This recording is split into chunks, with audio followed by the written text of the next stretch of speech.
Halo, selamat pagi. Salam Maranatha saya ucapkan kepada semua pendengar Mutiara Kebenaran yang saya kasih dalam Tuhan.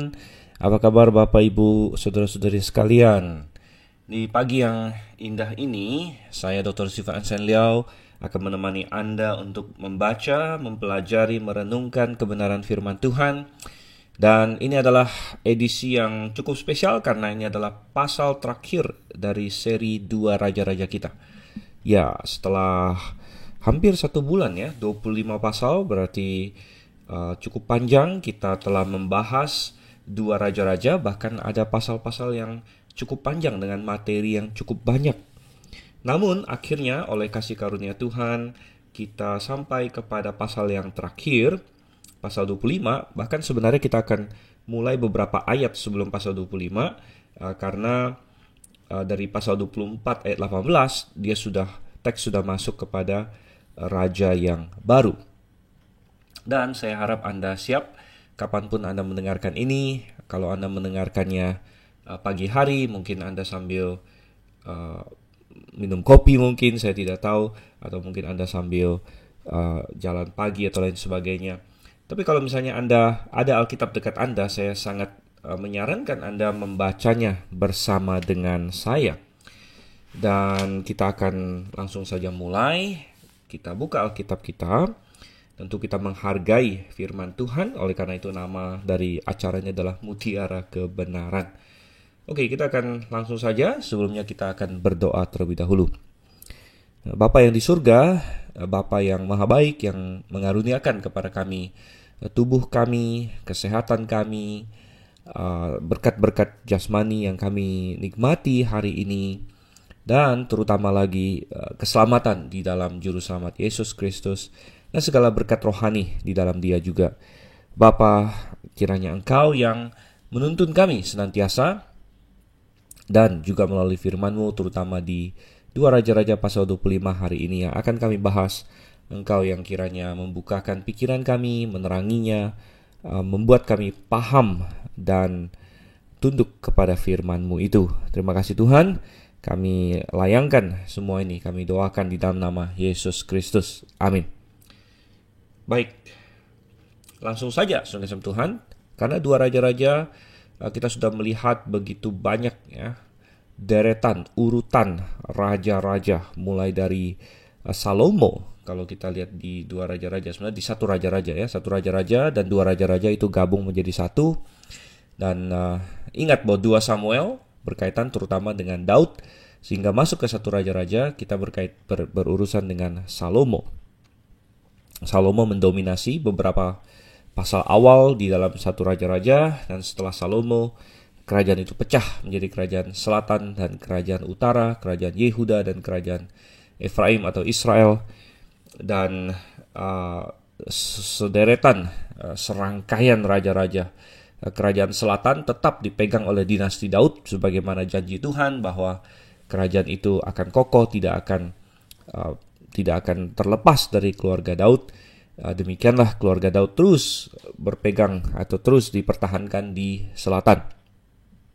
Di utara, sayang sekali, Yerobeam mestinya dia punya kesempatan untuk meneruskan ya, atau membangun suatu dinasti yang bagus juga seperti Daud, namun dia menyimpang sehingga akhirnya dinasti demi dinasti berganti-gantian di sebelah utara. Semuanya tidak ada satupun yang benar di hadapan Tuhan ya, walaupun kejahatan mereka relatif satu terhadap yang lain, ada yang lebih jahat, ada yang lebih baik, namun semuanya gagal di mata Tuhan.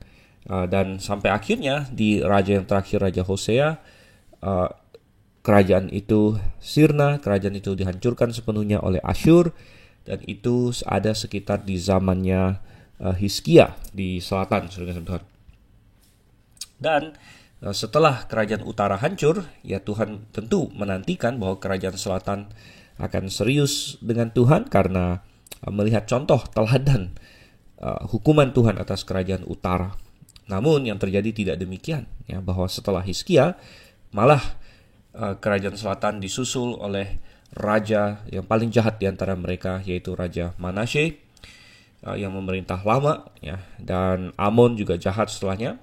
Walaupun masih ada periode yang baik di mana Yosia sempat menjadi raja yang baik, namun uh, setelah itu dilanjutkan lagi oleh raja-raja yang jahat, ya, oleh Yoahas. Setelah Yosia mati oleh Yoahas, kemudian Yoyakim, kemudian Yoyakin, ya, semuanya jahat. Yoyakin nama lain adalah Yekonya. Dan kita sudah bahas bahwa ini semua memberitahu kita bahwa kesesatan dan penyimpangan terhadap Tuhan terjadi bukan hanya di level 1 atau 2 orang, bukan hanya di level rajanya saja. Memang ada penekanan pada raja di sini, karena memang raja menjadi teladan, raja menjadi panutan, raja itu menjadi simbol negara. Tetapi apa yang terjadi adalah bahwa raja-raja yang jahat itu mencerminkan umat yang jahat. Jadi Tuhan mengizinkan raja yang jahat naik tahta, karena raja seperti itulah yang memang mencerminkan umatnya. Kira-kira seperti itu, ya. Raja seperti itulah yang pantas didapatkan oleh umat yang menyimpang dari Tuhan. Karena ketika rakyatnya secara mayoritas menyimpang dari Tuhan, ya, maka pemimpin seperti apa yang cocok, begitu kan, untuk rakyat seperti itu? Ya, maka Tuhan mengizinkan raja-raja yang juga menyimpang untuk naik, ya, sebagai suatu penghakiman bagi umat itu juga. Dan oleh karena itu, walaupun Yosia berusaha segenap tenaga untuk mereformasi negeri itu, namun setelah Yosia tidak ada, betapa cepat, betapa mudahnya mereka kembali kepada penyembahan berhala. Nah, setelah Raja Yekonya atau Yoyakin yang terakhir di pasal 24, dia ditawan, dibawa oleh Raja Babel ke Babel, maka kita sampai kepada raja yang terakhir dari Yehuda yang disebut Zedekia. Nah, kita akan baca di sini Zedekia di pasal 24 ayat 18. Dikatakan di sini, Zedekia berumur 21 tahun pada waktu ia menjadi raja, dan 11 tahun lamanya ia memerintah di Yerusalem. Nama ibunya ialah Hamutal binti Yeremia dari Libna. Ia melakukan apa yang jahat di mata Tuhan, tepat seperti yang dilakukan Yoyakim. Sebab oleh karena murka Tuhanlah terjadi hal itu terhadap Yerusalem dan Yehuda, yakni bahwa ia sampai membuang mereka dari hadapannya. Zedekia memberontak terhadap Raja Babel. Oke, jadi Zedekia naik tahta dalam usia yang relatif muda, 21 tahun. Dan sedikit kita harus mengingat bahwa Zedekia ini adalah pamannya Yoyakin atau pamannya Yekonya. Yekonya adalah anaknya Yoyakim. Jadi dari antara anak-anak Yosia, 3 yang menjadi raja. Yang pertama Yoahas, tapi Yoahas segera diturunkan sehingga dinaikkanlah abangnya Yoyakim. Lalu setelah Yoyakim mati, anaknya Yoyakim, yaitu Yekonya atau Yoyakin, naik tahta, tapi kemudian dia juga diangkut ke Babel, sehingga pamannya jadi anak Yosia yang lain, yaitu namanya Zedekia. Zedekia tadinya namanya adalah Matanya, lalu diganti namanya menjadi Zedekia. Dan Zedekia dari kata Sedek, ya, Sedek Yah. Jadi Yah adalah singkatan dari Yehovah. Jadi kebenaran Yehovah atau Yehovah itu benar. Ya, namun sekali lagi dia adalah salah satu contoh orang yang namanya bagus, namun hidupnya tidak mencerminkan namanya itu. Sehingga dikatakan bahwa ia melakukan apa yang jahat di mata Tuhan. Yang menarik sekali bahwa Yosia, seorang raja yang benar, menghasilkan 3 anak yang naik tahta, tapi 3-tiganya semua tidak ada yang berbuat benar. Semuanya melakukan apa yang jahat di mata Tuhan. Dan sekali lagi, kenapa Tuhan mengizinkan anak-anaknya yang jahat ini naik tahta? Kenapa Tuhan tidak naikkan saja yang lain, ya? Yang naikkan saja yang lain. Salah satu sebabnya adalah tadi kita baca di ayat 20, sebab murka Tuhan. Ya, murka Tuhan karena sekali lagi penyimpangan dari Tuhan itu bukan hanya di level 1-2 orang, bukan hanya di level raja, melainkan di level umat, saudara Tuhan. Keseluruhan, ya, imam-imam banyak yang sudah korup, meninggalkan Tuhan, nabi-nabi palsu begitu banyak, dan rakyat begitu senang untuk ditipu dan meninggalkan Tuhan. Dan ini mengingatkan saya juga bahwa firman Tuhan berkata di dalam 2 Timotius pasalnya yang keempat. Saya akan buka di sini 2 Timotius pasalnya yang keempat. Saya akan baca ayat yang ketiga di sini, ya. 2 Timotius 4 ayat 3, karena akan datang waktunya orang tidak dapat lagi menerima ajaran sehat, tapi mereka akan mengumpulkan guru-guru menurut kehendaknya untuk memuaskan keinginan telinganya. Mereka akan memalingkan telinganya dari kebenaran dan membukanya bagi dongeng. Oh, saudara Tuhan. Jadi munculnya penyesat-penyesat yang begitu marak di akhir zaman ini, itu adalah karena manusia, umatnya sendiri senang mendengar hal tersebut. Ya, sekali lagi, jadi adanya banyak penyesat tentu sangat disayangkan, dan kita bilang, aduh, kenapa ya ada banyak penyesat? Tetapi ingat bahwa ada banyak penyesat itu adalah karena banyak demand, ya, banyak permintaan akan penyesat. Ya, karena sekali lagi firman Tuhan sudah menubuatkan bahwa akan datang waktunya orang tidak dapat lagi menerima ajaran sehat, katanya. Manusia tidak suka mendengar kebenaran yang tajam, yang bagaikan pedang, yang lebih tajam daripada pedang bermata dua. Dan manusia tidak suka akan yang seperti itu. Mereka mau hal-hal yang memuaskan telinganya, katanya. Memuaskan keinginan telinganya, sehingga mereka memalingkan telinga dari kebenaran, membukanya bagi dongeng. Oke, kembali ke 2 Raja-Raja pasalnya yang ke-25. Dan Zedekia dia naik tahta. Tentu dia naik tahta ini diangkat oleh Raja Babel, karena Babel membuang atau menangkap keponakannya yang tadinya raja, yaitu Yoyakin atau Yekonya. Lalu dia dinaikkan, sehingga Zedekia ini orang yang mestinya tunduk kepada Babel, ya. Tetapi apa yang terjadi pada waktu itu adalah suatu sentimen anti Babel yang terjadi di Yehuda. Di situ suatu nasionalisme, tapi yang salah arah, saudara Tuhan. Suatu nasionalisme yang berkata, enggak, kita kan Yehuda, kita harus ini. Tapi Yehuda tidak paham bahwa mereka sedang berada di bawah penghakiman Tuhan. Dan walaupun sepertinya tidak masuk akal bahwa umat Tuhan, yaitu Yehuda, harus tunduk kepada Babel, namun sebenarnya itulah yang harus mereka lakukan. Dan pada masa itu ada nabi yang begitu Tuhan pakai, ya, dan memberikan peringatan kepada umat, kepada raja, termasuk Raja Zedekia, yaitu Nabi Yeremia, saudara Tuhan. Nabi Yeremia. Dan kita melihat bahwa Yeremia terus menasihati umat Yerusalem untuk berbalik kepada Tuhan, untuk menepati janji mereka, untuk setia kepada Tuhan intinya. Ya, namun mereka tidak mau mendengarkan. Dan Yeremia juga menasihati mereka bahwa Babel adalah alat yang Tuhan pakai untuk menghukum kejahatan Yehuda, sehingga Yehuda harus tunduk kepada Babel. Memang ada orang yang bisa bertanya, bukankah Babel sendiri juga jahat? Bukankah Babel sendiri juga adalah bangsa yang tidak mengenal Tuhan juga? Benar, kita bisa bertanya begitu. Bahkan itu adalah topik pergumulan Nabi Habakuk. Nah, kalau Anda membuka kitab Habakuk, ya, maka pergumulan dia adalah kenapa Tuhan memakai Babel, bangsa yang jahat, untuk menghukum Israel, untuk menghukum umatnya, begitu. Nah, itu adalah pergumulan Habakuk. Nah, kalau Anda nanti boleh baca kitab Habakuk, ya, atau Mutiara Kebenaran, suatu hari kita berharap mungkin kita sampai ke kitab Habakuk juga, saudara Tuhan. Masih panjang, ya, masih begitu banyak pasal di sini. Namun intinya bahwa Tuhan bisa memakai Babel untuk menghukum Yehuda, dan belakangan nanti dia menghukum Babel, seperti dulu dia memakai Asyur untuk menghukum Israel, belakangan dia hukum Asyur juga. Jadi nggak masalah, Tuhan bisa memakai kejahatan manusia untuk menjadi alat hukuman dia, sambil menghukum kejahatan itu juga. Ya, jadi sebenarnya Tuhan ingin bahwa Yehuda tunduk kepada Babel pada waktu itu sebagai alat penghukuman dia. Namun kita membaca di 2 Raja-Raja 24 ayat 20 bagian B tadi, Zedekia memberontak terhadap Raja Babel. Nah, kita masuk ke pasal 25. Maka pada tahun ke-9 dari pemerintahannya, pada bulan yang ke-10, pada tanggal 10 bulan itu, datanglah Nebukadnezar Raja Babel dengan segala tentaranya menyerang Yerusalem.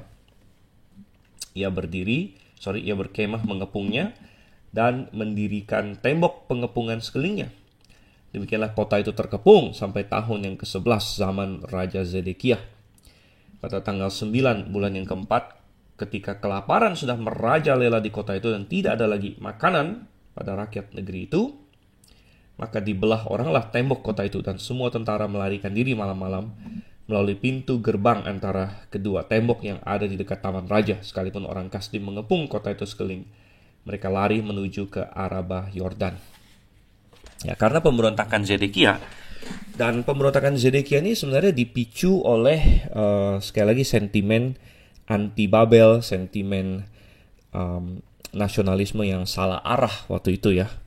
Sebenarnya kalau kita baca di kitab Yeremia, kita mendapatkan sosok Zedekia yang adalah raja yang lemah. Ya, dia seorang raja yang terombang-ambingkan, dan dia sendiri mungkin tidak sejahat raja-raja lain ya, jelas tidak sejahat Manasye, dan dia mau dinasihati oleh Yeremia. Tapi permasalahannya Zedekia adalah dia tidak punya kekuatan moral untuk melaksanakan apa yang benar. Dan ketika penasihat-penasihat dia yang sekali lagi terdiri atas orang-orang yang nggak benar juga ya, kemudian menasihati dia untuk melawan Yeremia, dia merasa dia tidak punya kuasa, saudara-saudara. Dan dia membiarkan. Jadi ini raja yang sangat lemah sekali. Nah, kita bisa membandingkan apa yang dikatakan di dua raja-raja ini dengan beberapa pasal di kitab Yeremia ya. Coba kita buka Yeremia. Oke. Yeremia pasal 30-an. Di sini beberapa pasal berkaitan dengan Zedekia di sini. Misalnya kita buka di pasal Yeremia pasal 34 ya. Dan ini menggambarkan betapa lemahnya moral dari kekuatan moral ya, kekuatan kesetiaan dari Zedekia di sini. Misalnya Yeremia pasal 34 ayat 8. Firman yang datang dari Tuhan kepada Yeremia sesudah Raja Zedekia mengikat perjanjian dengan segenap rakyat yang ada di Yerusalem untuk memaklumkan pembebasan, supaya setiap orang melepaskan budaknya bangsa Ibrani, baik laki-laki maupun perempuan, sebagai orang merdeka, sehingga tidak ada seorang pun lagi yang memperbudak seorang Yehuda saudaranya. Oke, jadi kita nggak akan baca semuanya, tapi intinya Zedekia bersama pemuka-pemuka waktu itu sempat kayak mau bertobat, sepertinya mau bertobat ya. Mereka bilang, oh kita sudah bersalah, kita harus lakukan yang benar. Dan kita mulai dengan cara membebaskan budak-budak kita orang Yehuda. Yang mestinya dibebaskan, ingat bahwa setiap budak di Israel waktu itu sebenarnya perbudakan di Israel waktu itu sebenarnya adalah semacam pekerjaan ya.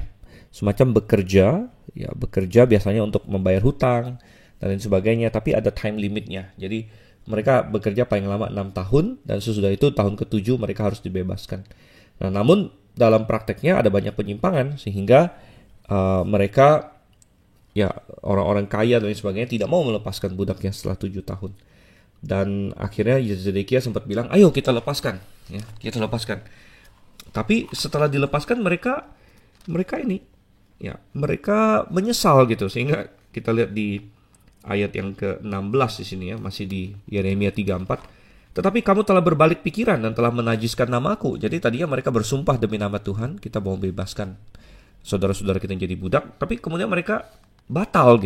Jadi sudah bersumpah demi nama Tuhan tapi batal.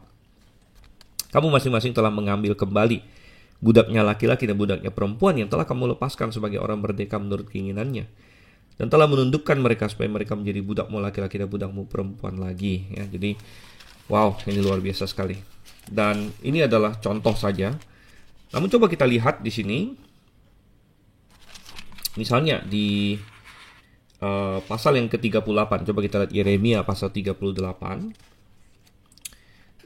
Dan Yeremia memberikan nasihat kepada seluruh orang Yerusalem pada saat Yerusalem dikepung. Dan ingat, inti dari pengepungan pada zaman itu, ketika sebuah pasukan menyerang suatu kota, kalau kota itu tidak punya tembok ya tentu gampang sekali ya, tinggal pasukan. Kalau pasukannya lebih kuat dari pasukan yang bertahan ya langsung dibabat habis semuanya. Tapi oleh karena itu kota-kota besar waktu itu semua punya tembok. Nah, tembok itu sangat sulit untuk dilawan, saudara-saudara, karena bayangkan ya, defender atau orang yang bertahan tentu hanya dia berdiri di atas tembok, dia menggunakan panah, dan penyerang harus mendobrak temboknya atau memanjat temboknya, yang tentu jauh lebih sulit ya, sambil ditembaki dan lain sebagainya. Oleh itu kebanyakan pasukan itu memilih untuk melakukan pengepungan, dan ketika suatu kota dikepung maka tidak boleh ada yang biasanya ya, tidak boleh ada yang keluar, tidak boleh ada yang masuk, supaya bahan makanan tidak bisa masuk, sehingga Intinya mereka ingin membuat orang yang di dalamnya mati kelaparan. Oleh karena itu pengepungan itu brutal ya, dan itu bisa dilakukan panjang, lama sekali ya. Bisa dilakukan bertahun-tahun, bahkan dalam kasus Yerusalem sekitar 1,5 tahun. Ya. Waktu Samaria dikepung itu bahkan lebih lama lagi, 3 tahun katanya di situ. Nah, tetapi rupanya pengepungan yang dilakukan Babel di sini masih termasuk lumayan tidak sebrutal Asyur begitu, di mana sepertinya Nebukadnezar dengan panglima-panglimanya punya suatu kebijakan atau policy bahwa orang Yerusalem diperbolehkan keluar ya. Jadi siapapun di kota itu boleh keluar, menyerah istilahnya. Keluar menyerah kepada Babel akan diterima ya. Sedangkan kalau yang tetap tinggal di kota itu ya berarti bertahan, nanti akan dimusnahkan gitu. Sehingga Yeremia menasehati di sini. Yeremia menasehati di Yeremia 38 ayat 2. Beginilah firman Tuhan. Siapa yang tinggal di kota ini akan mati karena pedang, karena kelaparan, dan karena penyakit sampar. Tapi siapa yang keluar dari sini mendapatkan orang Kasdim, ia akan tetap hidup, nyawanya akan menjadi jarahan baginya, dan ia tetap hidup. Ayat 3, beginilah firman Tuhan, kota ini pasti akan diserahkan ke dalam tangan tentara Raja Babel yang akan merebutnya. Nah, ini adalah firman Tuhan, saudara-saudara. Namun, kita bisa membayangkan bahwa ya nasihat seperti ini akan dianggap melemahkan. Ya, masa ini sih kita lagi berperang dengan pasukan lain, ini ada satu orang yang katanya nabi, malah menyuruh kita menyerah gitu kan. Malah menyuruh pasukan-pasukan kita, orang-orang kita, rakyat kita untuk keluar menyerah kepada Babel. Wah, ini pengkhianatan. Pasti Yeremia dianggap waktu itu seorang pembelot, seorang traitor ya, seorang pengkhianat. Sehingga memang benar di ayat yang keempat Yeremia 38, maka berkatalah para pemuka itu kepada raja, baiklah orang ini dihukum mati. Sebab sebenarnya dengan mengatakan hal-hal seperti itu, maka ia melemahkan semangat prajurit-prajurit yang masih tinggal di kota ini dan semangat segenap rakyat. Sungguh orang ini tidak mengusahakan kesejahteraan untuk bangsa ini, melainkan kemalangan. Dan apa yang dikatakan oleh Zedekia di ayat 5? Zedekia menjawab, baiklah ia ada dalam kuasamu, sebab raja tidak berbuat apa-apa menentang kamu. Ya, jadi akibatnya si Yeremia sempat dilempar ke dalam perigi untuk dibiarkan mati di sana. Tapi kemudian ditolong oleh seorang namanya Ebed-Melek di situ ya. Oke. Ini contoh ya, apa yang terjadi di balik layar, karena di 2 raja-raja kita membaca ringkasannya, tapi Yeremia memberikan kepada kita banyak sekali detil-detil di sini. Oke. Kemudian kita lihat lagi. Misalnya di ini ya. Masih di pasal 38, nasihat dari Yeremia kepada Raja Zedekia itu sendiri. Kita lihat Yeremia pasal 38. Nah, Zedekia sekali lagi seorang raja yang sebenarnya dia sendiri cukup senang dengan Yeremia gitu. Tapi sekali lagi dia orang yang tidak punya kekuatan moral untuk melakukan apa yang benar gitu. Dan dia sempat tanya pada Yeremia di pasal 38, ya, dia tanya pada Yeremia, saya sendiri harus bagaimana? Begini. Dan kita lihat di Yeremia 38 ayat 17. Sesudah itu berkatalah Yeremia kepada Zedekia, beginilah firman Tuhan Allah semesta alam, Allah Israel. Jika engkau keluar menyerahkan diri kepada para perwira Raja Babel, maka nyawamu akan terpelihara. Dan kota ini tidak akan dihanguskan dengan api, engkau dan dengan keluargamu akan hidup. Tapi jika engkau tidak menyerahkan diri kepada para perwira Raja Babel, maka kota ini akan diserahkan ke dalam tangan orang-orang Kasdim yang akan menghanguskannya dengan api, dan engkau sendiri tidak akan luput dari tangan mereka. Kemudian berkatalah Raja Zedekia pada Yeremia, aku takut kepada orang-orang Yahudi yang menyeberang pada orang Kasdim itu. Nanti aku diserahkan ke dalam tangan mereka sehingga mereka mempermainkan aku. Yeremia menjawab, hal itu tidak akan terjadi. Dengarkanlah suara Tuhan dalam hal apa yang kukatakan padamu, maka keadaanmu akan baik dan nyawamu akan terpelihara. Ya. Tetapi jika engkau enggan menyerahkan diri, maka inilah firman yang dinyatakan Tuhan kepadaku. Sungguh semua perempuan yang masih tinggal di istana Raja Yehuda digiring keluar ke hadapan para perwira Raja Babel sambil berseru, engkau diperdayakan, dikalahkan oleh sahabat-sahabatmu. Tapi baru saja kakimu terprosok ke dalam lumpur, mereka sudah berpaling pulang. Semua istrimu dan anak-anakmu akan digiring keluar ke hadapan orang-orang Kasdim itu. Dan engkau sendiri tidak akan terluput dari tangan mereka, tapi engkau akan tertangkap oleh Raja Babel dan kota ini akan dihanguskan dengan api. Wow, jadi sebenarnya Zedekia sudah mendapatkan firman Tuhan yang sangat spesifik. Dia harus melakukan apa dan sudah ada langkah-langkah yang sangat jelas bagi dia. Dia harus menyerah, dia harus keluar. Bahkan dia bilang, oh aku takut ya kalau aku menyerah ke Raja Babel, nanti Raja Babel serahkan aku ke orang-orang Yehuda lain. Dan mungkin Zedekia punya musuh-musuh lain di Yehuda yang sudah menyerah duluan ke Babel. Mungkin dia sempat mempersekusi mereka, sehingga dia takut. Tapi Yeremia sudah kasih jaminan juga berdasarkan firman Tuhan bahwa itu tidak akan terjadi. Namun Zedekia memilih untuk tidak mau melakukannya. Dan saudara yang kasih Tuhan, mungkin kita marah ya, kesel dengan Zedekia kenapa sudah dapat firman Tuhan yang jelas, tapi tidak mau melakukannya. Tapi kita perlu bertanya pada diri kita sendiri, adakah firman Tuhan yang jelas dalam hidup kita yang kita tidak mau lakukan? Mungkin itu kita tahu bahwa adalah kehendak Tuhan berdasarkan prinsip firman Tuhan, bahwa kita harus misalnya bergabung dengan gereja yang Alkitabiah. Ya, kita harus memberi diri dibaptis dalam gereja yang Alkitabiah misalnya. Kita tahu itu. Ya. Kalau Anda dulu pernah dipercik, ya Anda belum dibaptis, berarti Anda perlu dimasukkan ke dalam air. Ya. Mungkin kita tahu adalah kehendak Tuhan bagi kita untuk mendukung pelayanan dengan memberikan persembahan dan persepuluhan, tapi kita tidak mau lakukan itu. Ya. Mungkin kita tahu bahwa adalah kehendak Tuhan bagi kita untuk berhenti, misalnya mengkonsumsi rokok, ya berhenti mabuk misalnya, berhenti pornografi. Tapi kita tidak mau lakukan itu. Ada banyak lagi yang lain. Ya, mungkin kita tahu bahwa Tuhan ingin kita misalnya bersaksi ya, kepada seseorang, tapi kita tidak mau melakukannya. Ya, jadi ada hal-hal tertentu yang kita tahu Tuhan ingin kita lakukan. Nah, kembali ke 2 Raja-Raja pasal 25. Jadi Zedekia dan orang-orang di Yerusalem, ada yang menyerah pada Raja Babel, tapi banyak juga yang tidak. Ya, banyak yang tidak.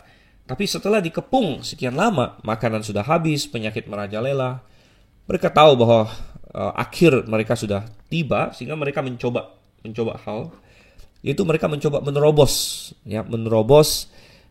pengepungan Raja Babel. Jadi dengan taktik pengalihan perhatian mungkin, Zedekia berharap bahwa dengan menerobos lalu tentaranya disuruh menyebar, begitu kan?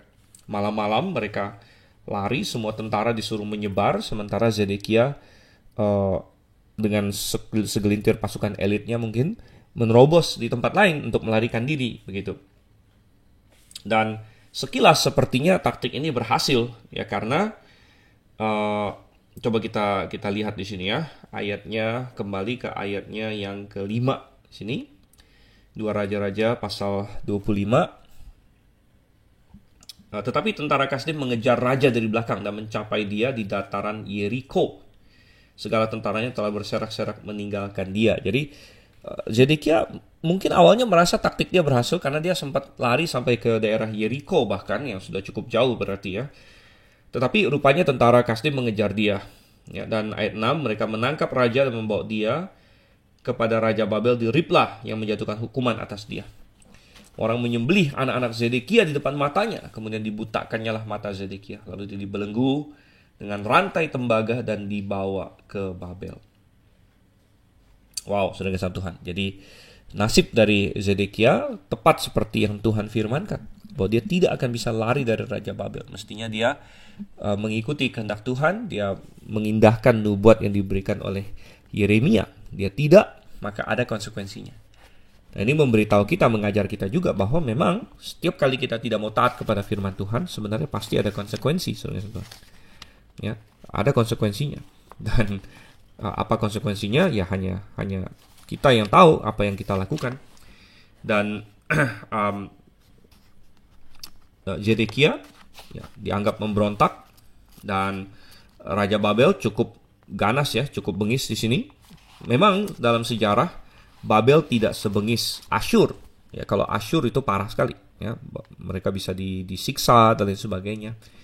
Tapi ini sudah cukup bengis juga. Ya. Dan Raja Babel memastikan bahwa hal terakhir yang dilihat oleh Zedekia adalah bahwa anak-anaknya mati dibunuh. Ya, tentu ini hal yang sangat menyakitkan. Kemudian setelah itu matanya dibutakan. Ya, sehingga dia berada dalam kegelapan. Dan ini juga menepati ya, suatu nubuat yang sangat luar biasa yang diberikan di dalam Yehezkiel. Ya, coba kita lihat di sini. Yehezkiel, ingat Yehezkiel adalah seorang yang sudah dibuang, seorang nabi yang sudah dibuang tahun 597 sebelum Masehi, dan dia kasih nubuat waktu dia ada di Babel. Dan justru dia bilang sama orang-orang Yahudi yang sudah ada di Babel, kalian tenang-tenang saja di sini. Jangan berpikir bahwa kalian akan dibebaskan, ya tidak akan, ya, sampai hukuman Tuhan berlalu. Jadi itu masih 70 tahun lagi. Sementara mereka yang masih di Yerusalem yang memberontak justru dalam bahaya, kata Yehezkiel. Ya, termasuk rajanya, raja Zedekia. Oke, dan ini ada nubuat di Yehezkiel 12 ayat 12 saya bacakan. Dan raja yang di tengah-tengah mereka, ini bicara soal Zedekia, akan menaruh barang-barangnya ke atas bahunya pada malam gelap dan akan pergi keluar. Orang akan membuat sebuah lubang di tembok supaya ada baginya jalan keluar. Ia akan menutupi mukanya supaya ia tidak akan melihat tanah itu. Nah, ini tepat ya, bahwa mereka malam-malam mencoba menerobos. Tapi lebih lanjut lagi, ada yang lebih spesifik lagi di ayat 13. Aku akan memasang jaringku untuk menangkap dia, dan di dalam perangkapku dia akan terjebak, dan aku membawa dia ke Babel, tanah orang Kasdim. Tetapi tanah itu sendiri tidak akan dilihatnya. Ia akan mati di sana. Ya, jadi Tuhan menubuatkan bahwa Zedekia akan tertawan dibawa ke Babel. Tapi menarik sekali dikatakan, ia sendiri tidak akan melihat tanah Babel. Kok bisa dibawa ke Babel tapi tidak melihat tanah Babel? Dan ini digenapi secara literal karena dia dibutakan. Jadi dia dibawa ke Babel tapi tidak pernah bisa melihat tanah Babel, karena matanya dibutakan. Dan akhirnya dia mati di tanah Babel itu, ya. Oke, nah lanjut balik lagi ke 2 Raja-Raja pasal 25. Lalu apa yang terjadi kepada Yerusalem? Maka tepat seperti yang dinubuatkan Tuhan oleh Yeremia juga. Kita akan baca 2 Raja-Raja 25 ayat 8. Dalam bulan yang kelima pada tanggal 7 bulan itu, itulah tahun ke-19, zaman Raja Nebukadnezar Raja Babel, datanglah Nebuzaradan, kepala pasukan pengawal, pegawai Raja Babel ke Yerusalem. Ia membakar rumah Tuhan, rumah raja dan semua rumah di Yerusalem. Semua rumah orang-orang besar dibakarnya dengan api. Tembok sekeliling kota Yerusalem dirobohkan dan semua tentara Kasdim yang ada bersama-sama dengan kepala pasukan pengawal itu. Sisa-sisa rakyat yang masih tinggal di kota itu dan para pembelot yang menyeberang ke pihak Raja Babel dan sisa-sisa khalayak ramai diangkut ke dalam pembuangan oleh Nebuzaradan, kepala pasukan pengawal itu. Hanya beberapa orang miskin dari negeri itu ditinggalkan oleh kepala pasukan pengawal itu untuk menjadi tukang-tukang kebun anggur dan peladang-peladang. Juga tiang-tiang tembaga yang ada di rumah Tuhan dan kereta penopang dan laut tembaga yang ada di rumah Tuhan dipecahkan oleh orang Kasdim dan tembaganya diangkut mereka ke Babel. Kuali-kuali, penyodok-penyodok, pisau-pisau dan cawan-cawan dan segala perkakas tembaga yang dipakai untuk menyelenggarakan kebaktian diambil mereka. Juga perbaraan-perbaraan dan bokor-bokor penyiraman, baik segala yang dari emas maupun segala yang dari perak, diambil oleh kepala pasukan pengawal itu. Adapun kedua tiang laut yang satu itu, kereta penopang yang dibuat oleh Salomo untuk rumah Tuhan, tiada tertimbang tembaga segala perkakas itu. 18 hasta tingginya tiang yang satu, dan di atasnya ada ganja dari tembaga. Tinggi ganja itu 3 hasta, dan jala-jala dan buah-buah delima ada di atas ganja itu sekeliling. Semuanya itu tembaga. Dan seperti itu juga tiang yang kedua disertai jala-jala. Oke. Ya, kita lihat di sini Yerusalem dihancurkan seperti yang Tuhan katakan. Yerusalem dihancurkan, dibakar. Jadi rumah Tuhan dibakar, temboknya dihancurkan. Dengan temboknya dihancurkan, maka Yerusalem kehilangan perlindungannya, bagaikan ditelanjangi begitu. Orang-orangnya diangkut ke dalam pembuangan, dan digambarkan di sini bagaimana perabot-perabot rumah Tuhan dibawa semuanya. Ya, ada yang dipecahkan, dihancurkan, ada yang diambil, dibawa. Dan ini terjadi katanya pada bulan yang kelima, tanggal 7 bulan itu. Dan ini disandingkan dengan tahun ke-19 zaman Nebukadnezar. Nah, di sini kita mendapatkan salah satu jembatan. Makanya kita bisa tahu kapan, tahun berapa terjadinya suatu peristiwa. Karena dari teks dan arkeologi dan sejarah Babel, kita tahu, ya, kita bisa menghitung tahun berapa Nebukadnezar jadi raja, kemudian kita hitung tahun ke-19-nya, lalu kita masukkan ke sini, dan kita mendapatkan bahwa kehancuran Yerusalem di bawah Nebukadnezar itu terjadi pada tahun 586 sebelum Masehi. Ya, tentu ini perkiraan ada plus minus sekitar 1 tahun. 586 sebelum Masehi, dan dari situ kita bisa hitung mundur karena 586 ini rupanya adalah tahun ke ini ya, ke-11-nya Zedekia. Ya, tahun ke-11 Zedekia. Jadi kita bisa hitung ya Zedekia mulai tahun berapa, dan kita bisa hitung balik sampai kepada Daud. Ya, makanya dan Salomo, ya makanya kita dapatkan Salomo itu memerintah tahun 930-an. Dan ya kita mendapatkan di sini ya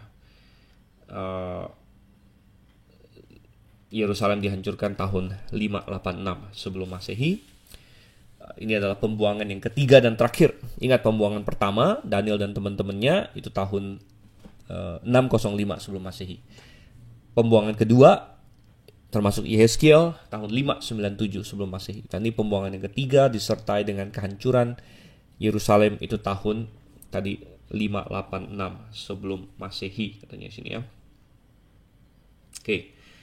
Dan kita baca lebih lanjut lagi ayat 18 ya. Lalu kepala pasukan pengawal itu menangkap Seraya, imam kepala, dan Zefanya, imam tingkat 2 dan ketiga orang penjaga pintu. Dari kota itu ditangkapnya seorang pegawai istana yang diangkat mengepalai tentara, dan 5 orang pelayan pribadi raja yang terdapat di kota itu, dan panitera panglima tentara yang mengerahkan rakyat negeri menjadi tentara, dan 60 orang dari rakyat negeri yang terdapat di kota itu. Nebuzaradan, kepala pasukan pengawal, menangkap mereka dan membawa mereka kepada Raja Babel di Riblah. Lalu Raja Babel menyuruh membunuh mereka di Riblah di tanah Hamat. Demikianlah orang Yehuda diangkut ke dalam pembuangan dari tanahnya. Jadi para pembesar-pembesar, orang-orang yang pentolan-pentolan, ya, kepala-kepala pasukan yang menentang Babel dan mengorganisir tentara Yehuda waktu itu, mereka dibunuh semua. Sementara rakyat dibawa tertawan dengan ditinggalkan beberapa yang tersisa di situ. Nah, di antara yang tersisa itu tentu adalah salah satunya Yeremia ya. Dan rupanya nubuat-nubuat Yeremia telah didengar oleh Raja Babel juga, dan dia tahu bahwa Yeremia telah banyak menasihati Zedekia untuk menyerah ya. Jadi Raja Babel kasih instruksi spesial tentang Yeremia bahwa dia harus diizinkan membuat pilihan. Kalau dia mau ke Babel, silakan. Kalau dia mau tetap di tanah Yehuda, silakan. Dan Yeremia memilih untuk tetap di tanah Yehuda. Nah, kehancuran dan kejatuhan Yerusalem, nah ini sudah dinubuatkan. Kita sudah tahu bahwa penyebabnya adalah dosa-dosa mereka. Mereka menyembah berhala, mereka berpaling dari Tuhan. Kalau kita bandingkan dengan di 2 Tawarik, coba kita lihat di sini ya.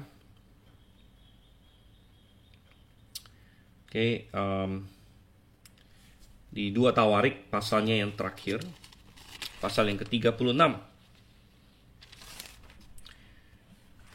Dan ada juga semacam rangkuman dari penulis Tawarik mengenai apa yang terjadi pada waktu itu.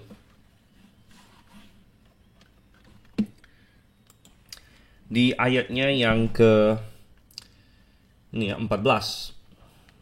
Oke, ayat 13 juga boleh dibilang dari 2 Tawarik 36. Lagi pula ia memberontak terhadap Raja Nebukadnezar yang telah menyuruhnya bersumpah demi Allah, yang menegarkan tengkuknya dan mengeraskan hatinya dan tidak berbalik kepada Tuhan Allah Israel. Dan sekali lagi bukan hanya raja, ya, tapi ayat 14 juga semua pemimpin di antara para imam dan rakyat berkali-kali berubah setia dengan mengikuti segala kekejian bangsa-bangsa lain. Rumah yang dikuduskan Tuhan di Yerusalem itu dinajiskan mereka. Ya, sehingga mereka harus diangkut ke Babel. Perhatikan ayat 21 dari 2 Tawarik 36. Ya, 2 Tawarik 36 ayat 21. Dengan demikian genaplah firman Tuhan yang diucapkan Yeremia sampai tanah itu pulih dari akibat dilalaikannya tahun-tahun sabatnya. Karena tanah itu tandus selama menjalani sabat hingga genaplah 70 tahun. Oh, saudara Tuhan. Jadi Tuhan akhirnya mengizinkan bangsa itu dimasukkan ke dalam pembuangan selama 70 tahun. Salah satunya kenapa Tuhan pilih 70 tahun? Untuk menggenapi tahun-tahun sabat yang selama ini dilalaikan. Jadi rupanya kalau kita ingat di dalam hukum Taurat, orang Israel itu selain punya hari sabat juga punya tahun sabat. Dan Tuhan ingin bahwa setiap tahun ke-7 mereka tidak menanami ladang-ladang mereka. Dan Tuhan berjanji, Tuhan akan memberkati mereka sedemikian rupa sehingga mereka bisa tetap kaya dan makmur, walaupun tahun ke-7 mereka membiarkan ladang itu kosong gitu, tahun Sabat gitu. Namun dalam prakteknya orang Israel tidak pernah melakukan itu. Nah, mungkin itu dianggap sebagai suatu kesalahan yang kecil lah ya. Masalah tahun Sabat itu mungkin bukan, ada orang beranggapan ini bukan perintah yang terpenting ya. Mungkin ada perintah-perintah lain yang lebih penting. Ya, memang benar demikian, mungkin perintah jangan membuat patung ya lebih penting dan lain sebagainya. Namun kita bisa berkata bahwa pelanggaran terhadap perintah-perintah kecil itu akan membuat lebih gampang melakukan pelanggaran-pelanggaran yang besar gitu. Artinya ketika seseorang begitu teliti dengan Tuhan sehingga perintah-perintah kecil pun dia mau lakukan, biasanya dia akan mau juga lakukan perintah-perintah yang besar. Dan ini juga mengingatkan kita bahwa Tuhan ingat akan perintah-perintahnya, sekalipun manusia menganggap perintah ini perintah yang tidak terlalu penting. Tapi Tuhan ingat akan perintah itu gitu. Tuhan tidak lupa ya. Dan ada efeknya ya, sehingga mereka harus terbuang selama 70 tahun ya. Kembali nih satu peringatan dan pelajaran yang indah bagi kita. Oke, balik ke 2 Raja-Raja sekarang. Pasal 25 ayat 22 ya, kita lihat tentang rakyat yang masih tinggal di tanah Yehuda yang ditinggalkan oleh Nebukadnezar Raja Babel, diangkatnyalah atas mereka Gedalia bin Ahikam bin Safan. Ketika semua panglima tentara dengan orang-orangnya mendengar bahwa Raja Babel telah mengangkat Gedalia, maka pergilah mereka kepada Gedalia ke Mispa, yaitu Ismail bin Netanya, Yohanan bin Kareah, Seraya bin Tanhumet orang Netofa itu, dan Yaazanya anak seorang Maaka bersama dengan anak buahnya. Lalu bersumpahlah Gedalia kepada mereka dan anak buah mereka, katanya kepada mereka, janganlah kamu takut terhadap pegawai-pegawai orang Kasdim itu. Tinggallah di negeri ini dan takluklah kepada Raja Babel, maka keadaanmu akan menjadi baik.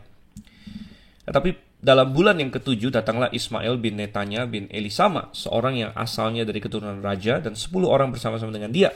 Mereka membunuh Gedalia dan orang Yehuda dan orang Kasdim yang ada bersama-sama dengan dia di Mispa. Maka bangkitlah seluruh rakyat dari yang kecil sampai yang besar serta panglima-panglima tentara, lalu larilah mereka ke Mesir sebab mereka takut terhadap orang Kasdim itu. Oke. Jadi Nebukadnezar tahu bahwa ada orang-orang Yehuda yang sebenarnya mau tunduk kepada Babel atau minimal memberi nasihat yang baik ya. Contohnya Yeremia tadi, kemudian Gedalia ini juga. Sehingga Gedalia diangkat di sini menjadi gubernur, boleh dibilang begitu, untuk mengurus wilayah Yehuda ketika Raja Babel balik ke negerinya. Dan ini tentu memberi harapan pada orang Yehuda bahwa ini ya, ada orang kita yang minimal masih bertanggung jawab di sini. Namun akhirnya dia dibunuh juga dan akhirnya orang Israel yang ada lari ke Mesir, orang Yehuda lari ke Mesir. Dan insiden ini juga jelas lebih tegas lagi di kitab Yeremia dan menggambarkan betapa sesudah Tuhan hukum mereka pun orang Yehuda tetap tidak berbalik kepada Tuhan gitu. Tidak berbalik kepada Tuhan, tidak menyesal, tidak lalu sekarang saya mau turut dengan Tuhan, tidak. Bahkan di kitab Yeremia sangat jelas sekali dicatat bahwa ketika mereka minta pendapat Yeremia, tolong tanya kepada Tuhan, kami harus bagaimana? Kami harus ke Mesir atau kami harus tinggal di sini? Yeremia bilang, firman Tuhan bilang tinggal di sini. Tapi dia bilang, saya tahu Tuhan sudah kasih tahu saya, kalian ini sudah minta petunjuk Tuhan, tapi tidak mau lakukan. Jadi itu menambah dosa ya. Dengan cara minta petunjuk Tuhan, tapi tidak mau lakukan. Gitu. Itu menambah dosa lagi. Ya. Dan Tuhan mewanti-wanti bahwa kalau kamu pergi ke Mesir, kamu akan binasa di Mesir. Ya. Tapi mereka tetap pergi ke Mesir. Di 26 di situ mereka lari ke Mesir. Gedalia dibunuh. Tetap ada elemen-elemen yang anti Babel di kalangan mereka. Mereka tidak suka bahwa Gedalia diangkat menjadi gubernur. Mereka membunuh Gedalia. Jadi sekali lagi menunjukkan bahwa mereka tidak ada pertobatan yang sejati. Ya.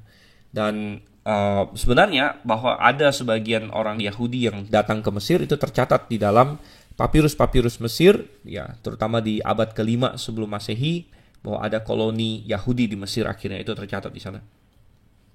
Dan ini mengingatkan kita semua hal ini, prinsip ini, bahwa ketika orang tidak mau bertobat kepada Tuhan, kadang-kadang Tuhan datangkan hukuman. Tetapi sambil Tuhan mendatangkan hukuman, mereka tetap berteguh di dalam kejahatan mereka. Nah, ini tercatat dalam kitab Wahyu. bahwa ketika Tuhan menumpahkan berbagai tulah dan lain sebagainya, manusia tetap menghujat Tuhan. Dan semakin menghujat Tuhan, bukannya berbalik gitu kan. Oh Tuhan, ampunilah saya sudah salah, hukumanmu menyebabkan saya sadar dan lain sebagainya. Tidak, mereka tetap akan menghujat Tuhan dan lain sebagainya. Dan oleh karena itu juga kita mungkin tidak paham karena kita belum sampai ke sana, pengetahuan kita masih begitu sempit ya. Karena kita belum melihat kekekalan. Tapi banyak orang hari ini berkata, kenapa Tuhan masukkan orang ke neraka? Neraka itu kan sampai selama-lamanya gitu. Kok bisa ya orang manusia dihukum selama-lamanya? Tapi kita harus ingat sekali lagi, kita tidak sebijak Tuhan, dan Tuhan itu Tuhan yang Maha Pengasih. Jangan berpikir kita lebih mengasihi daripada Tuhan gitu ya. Namun Tuhan memasukkan manusia ke dalam neraka nanti yang binasa. Jangan kita berpikir bahwa orang yang di neraka itu nanti semuanya menyesal begitu. Lalu mereka mau bertobat tapi Tuhan kurung mereka di neraka selama-lamanya. Ya, tidak. Gambarannya adalah bahwa nanti orang-orang di neraka itu sambil di neraka sambil terus menghujat Tuhan. Sambil terus hatinya memberontak kepada Tuhan. Sehingga kita bisa bilang bahwa mereka akan membenarkan eksistensi mereka di neraka itu. Begitu. Jadi ini berulang-ulang ya. Ada begitu banyak orang yang Tuhan pukul tapi bukan berbalik kepada Tuhan. Sebaliknya mereka tetap dalam kejahatan mereka. Oke, sekarang kita baca terakhir ya, dari ayat 27 sampai ayat yang ke-30. Kemudian dalam tahun ke-37 sesudah Yoyakin, Raja Yehuda dibuang pada bulan yang ke-12. Pada tanggal 27 bulan itu, maka Ewil Merodak, Raja Babel, dalam tahun ia menjadi raja, menunjukkan belas kasihannya kepada Yoyakin, Raja Yehuda, dengan melepaskannya dari penjara. Ewil Merodak berbicara baik-baik dengan dia dan memberi kedudukan kepadanya lebih tinggi daripada kedudukan raja-raja yang bersama-sama dengan dia di Babel. Ia boleh mengganti pakaian penjaranya dan boleh selalu makan roti di hadapan raja selama hidupnya. Dan tentang belanjanya, raja selalu memberikannya kepadanya sekedar yang perlu tiap-tiap hari selama hidupnya. Baik, ini adalah akhir dari dua raja-raja. Segala macam saga sudah kita lalui. Mulai dari Salomo, hingga Salomo menggenapi perjanjian Tuhan dengan Daud bahwa seorang anakmu akan kupulihkan, gitu kan?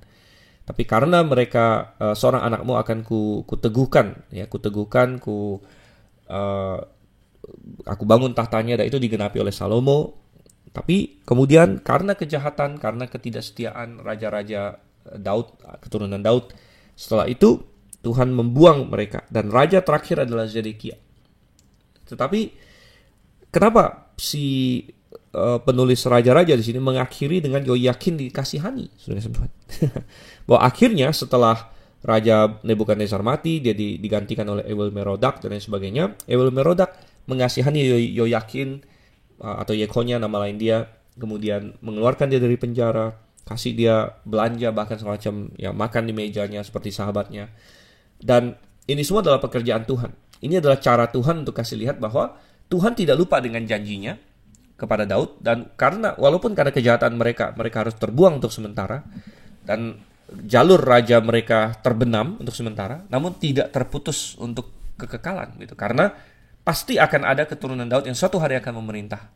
Karena itu sudah dijanjikan Tuhan, dan itu akan digenapi oleh Yesus Kristus begitu. Nah, tetapi kita melihat di sini bahwa ini adalah cara Tuhan untuk mengakhiri kitab Raja-Raja yang beberapa pasal terakhir sangat depresif ya. Menggambarkan kekalahan, kejatuhan, ya, kekalahan terhadap dosa, itu yang nomor satu, menyebabkan kekalahan fisik dan politik ya. Namun diakhiri dengan suatu nada penuh pengharapan bahwa ternyata Tuhan masih bekerja di balik layar ya. Tuhan tidak membuang umatnya sama sekali, dan Tuhan mampu untuk membangkitkan umatnya lagi ya. Dia mampu untuk membuat Ewil Merodak mengasihani Yoyakin, dan Tuhan mampu sesuai dengan firman-Nya pada saatnya nanti untuk mengeluarkan bangsanya dari pembuangan, dan untuk menggenapi janji Tuhan kepada Daud. Ya, janji Tuhan kepada Daud sepertinya gagal ya, seolah-olah gagal di sini. Karena raja terakhir Zedekia sudah dibunuh, ya sudah mati maksudnya, ya, dan tidak ada lagi kerajaan Yehuda. Jadi di mana rajanya? Di mana ini bahwa tahta Daud akan kokoh selama-lamanya? Ya, sepertinya terbenam. Namun tidak, Tuhan punya rencana, Tuhan punya kemampuan. Seperti Yoyakin bisa dikasihani, Tuhan mampu membangkitkan keturunan Daud yang selanjutnya untuk bertahta lagi. Dan itu akan Tuhan lakukan ketika Yesus Kristus, yang adalah keturunan Daud, turun dari sorga suatu hari nanti. dan dia akan membangun kerajaannya. Kerajaan itu akan menjadi kerajaan Daud, sekaligus kerajaan dunia. Ya, kerajaan yang mendunia, dia akan memerintah atas Israel dan atas dunia. Nah, itulah yang kita nantikan, kerajaan 1000 tahun. Yang kita nantikan, Yesus Kristus bisa datang kapan saja, saudara, untuk menjemput kita di angkasa. Dan kemudian setelah 7 tahun kemudian, dia akan kembali bersama dengan kita untuk mendirikan kerajaannya. Oleh sebab itulah kita berkata, Maranatha, segeralah Tuhan datang kembali. Dan semoga sambil kita menantikan dia datang kembali, kita terus dalam firman-Nya, ikuti terus acara Mutiara Kebenaran. Kita selesai dengan sesi 2 Raja-Raja. Saya harap ini menjadi berkat bagi Anda, sebagaimana mempelajari ini telah menjadi berkat bagi saya juga. Saya Dr. Vincent Liao, berharap bertemu Anda kembali dalam sesi-sesi selanjutnya Mutiara Kebenaran. Mari kita terus dalam firman Tuhan kita lakukan. Salam Maranatha, sampai bertemu.